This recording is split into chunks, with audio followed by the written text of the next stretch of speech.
Sa mangga ka nakatira? Saan sa mangga? Maraming mangga. Sa harap ng bahay nila, sa tagiliran, sa likuran. Sa likod. Matagal ka na nakatira sa mangga? Oo. Ano ka? Babae, lalaking maligno. Maligno ka ba? Kapre ka ba? Engkanto ka ba? Laman lupa ka? Ano ka? Hindi mo alam kung anong kasarian mo? Ikaw ang lintik kang maligno ka. Hindi mo alam kasarian mo. Pati ako binaglulok mo sa dami ko na nakalaban ng maligno. Alam niya yung kasarian niya.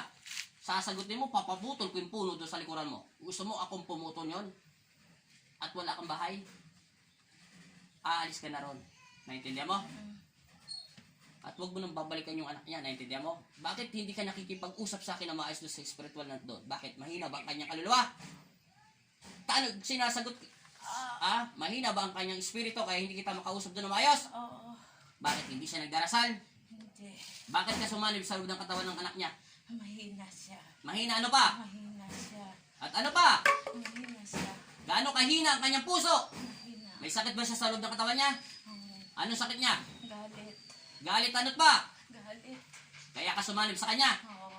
Ang kanyang puso, ang mga kanyang utak, anong nilalaman ng kanyang utak? Galit. Kanino siya nagagalit? Sa pamilya niya. Bakit siya nagagalit sa pamilya niya? Bakit? Sinungaling ka. Alam mo yun, dahil kung nakakasanib ka sa loob ng katawan ng tao, dahil alam mo yun, makikita mo. Anong kinagagalit at galit sa puso niya? Sagutin mo ako, pahihirapan kita dyan. Pag hindi ka nagsalita ng maayos, ayaw mo magsalita ng maayos, ha? Ha? Sige. Tutusukin ko ang puso mo, naintindihan mo?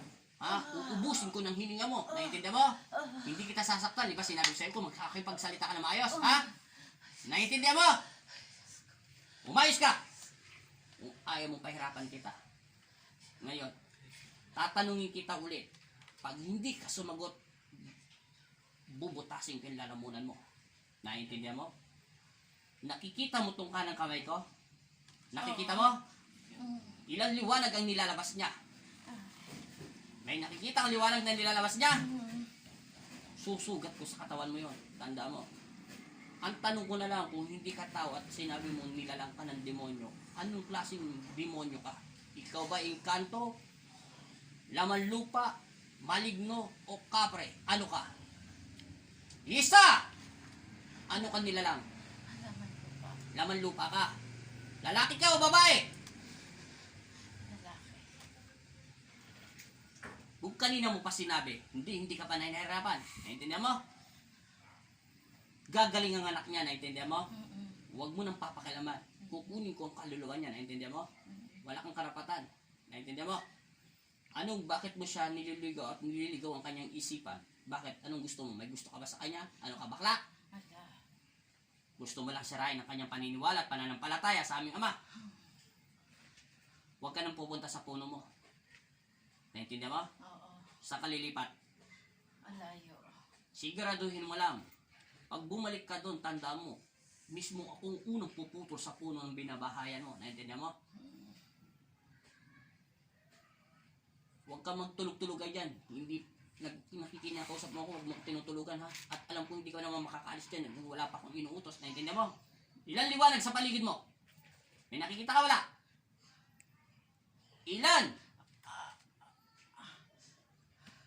Ilan liwanag sa paligid mo? Naintindihan mo sinasabi ko sa'yo? Umalis ka na sa loob ng katawan ng anak niya, ha? Oo. Dito sa katawan ng nanay niya, meron ka nilagay sakit? Wala. Wala. Meron pa nakapasok na ibang masamang espiritu dito? Wala. Wala. Kahit tao, Oo. ayusin mo, ha? Oo. Naintindihan mo? Oo. Ano ka? Laman lupa. Oo. Lalaki ka. Hindi. Ano ka? Lalaki ka, babae? Lalaki, lalaki. Pupukin kita, sinungaling ka pa. Ha? Sa likod ka ng bahay nila nakatira. Binigyan mo ng sakit ang kanyang anak. Bakit mo binigyan ng sakit? Dahil bakit? Mahina siya. Bakit yung araw na yun ay binigyan mo siya ng sakit yung kailan marami siyang kainuman o kaibigan doon? Bakit yung ibang kaibigan niya hindi mo binigyan ng sakit? Anong dahilan? Mahina siya. Mahina ang kanyang anak. Oo. Kaya mo binigyan. Aalis ka na doon. Ha? Oo. Huwag ka nang babalik, ha? Ilang minutes na yan, Ray? 5. Naintindihan mo sinabi ko sa'yo? Linisin mo muna yung katawan ng babaeng ito, pinasukan mo. Para hindi ka makapag-iwan ng sakit. Gamitin mo yung dalawang kamay mo. Punin mo lahat ng pagpag mo. Ayusin mo pag-upo niya. Pilisan mo. Pagpag mo yung sakit. Kasi ginawa ko tong instrumentong, ginawa kong medium tong nanay niya dahil hindi ako makapasok doon sa anak niya dahil mahina katawan. Kunin mo na muna yung ibang mong sakit. Para pag umalis ka, sasama mo. Walisan mo ang buong katawan niya. Kunin mo! Dahil ginamit ko tong medium. Akala mo hindi kita matatawag ha. Ubusin mo lahat. Wala kang ititira. Umalig. Laman lupa. Bilisan mo. Ubusin mo. Tapon mo lahat. Wala kang ititira.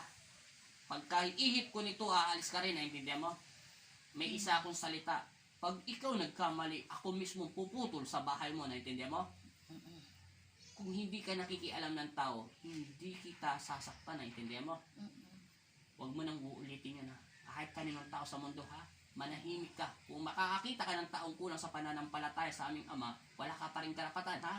Diyos nyo pa rin yun. Naintindihan nyo? Oo. Ang Diyos nyo sino? Si Kristo. Naintindihan mo? Oo.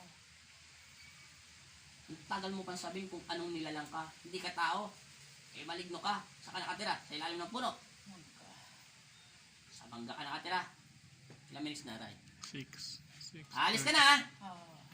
Wala ka nang itinira dyan sa nanay niya. Wala. Nagulat ka, paano ka tinatinawag, no?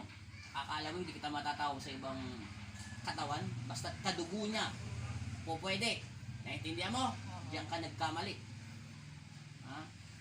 Kahit hindi kita matawag doon sa anak niya dahil mahina kanyang spiritual at espiritu, pwede kong tawagin kita sa loob ng nanay niya o sa tatay niya, sa kapatid niya.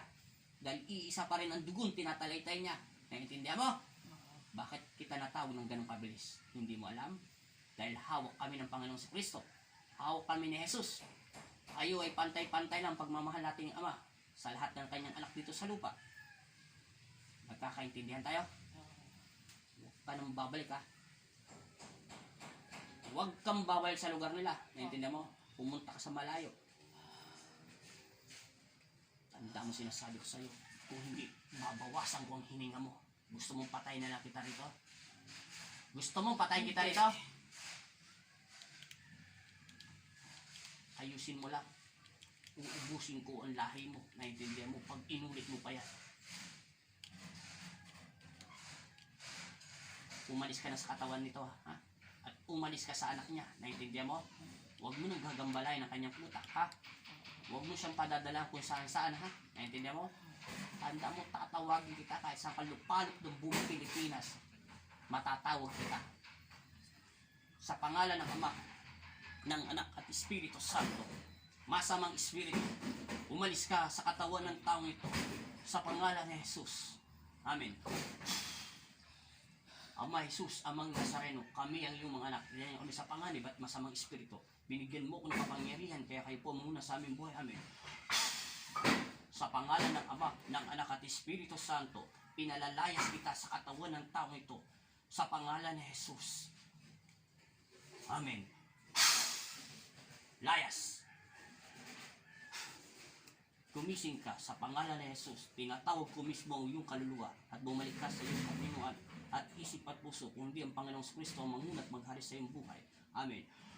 Gising. Gising. Gumising ka! Anong pangalan niya? Evangeline. Evangeline! Gumising ka! Gising. Idilat mo mata mo. Gising. Hoy. Gising. Gising. Anong pangalan mo? Anong apelido mo? Bansil. Anong middle name mo? Bansil. Anong apelido mo? Nalansan. Ilang taon ka na? 46. Saan ka galing?